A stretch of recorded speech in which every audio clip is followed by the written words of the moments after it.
मित्रांनो, सप्रेम नमस्कार. आपण पाहतात सन्मान न्यूज 14.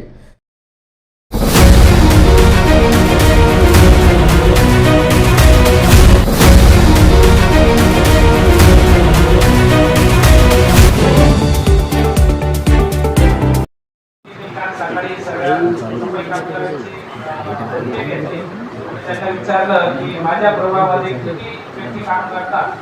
त्या सुपरवायझरने मला उत्तर दिलं की प्रभाग क्रमांक 10 मध्ये 36 कामगार आहेत.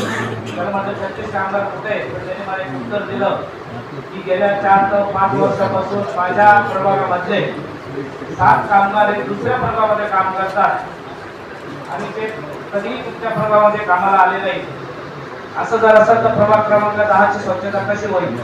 आणि दुसरा एक प्रश्न होता, गेल्या 8 ते 10 दिवसापासून महिंद्राच्या गेट समोर 4 बुटीक पाईपलाईन फुटलेली आहे आणि त्याच्यापासून 10 ते 11 व्यक्तींचा ऍक्सिडेंट झाला असेल तर स्टॉपवर.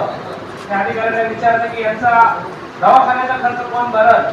तर त्यांनी एक निर्णय घेतला की ते पाणी एका ड्रेनेज लाईन मध्ये बुडून त्या ड्रेनेज लाईन मध्ये टाकलंय आणि त्यांनी सांगितलं की याचा सेटडाऊन द्यावा लागणार आहे.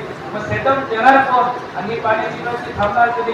एवढं सांगतो. सगळ्यांचं मला बोलण्याचा, नवीन सभासदांना बोलण्याचा अधिकार दिला त्यामुळे सगळ्यांचं अभिनंदन करतो. धन्यवाद.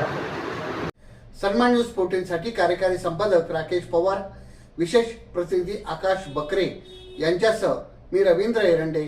सन्मान न्यूज 14, सातपूर, नाशिक. धन्यवाद.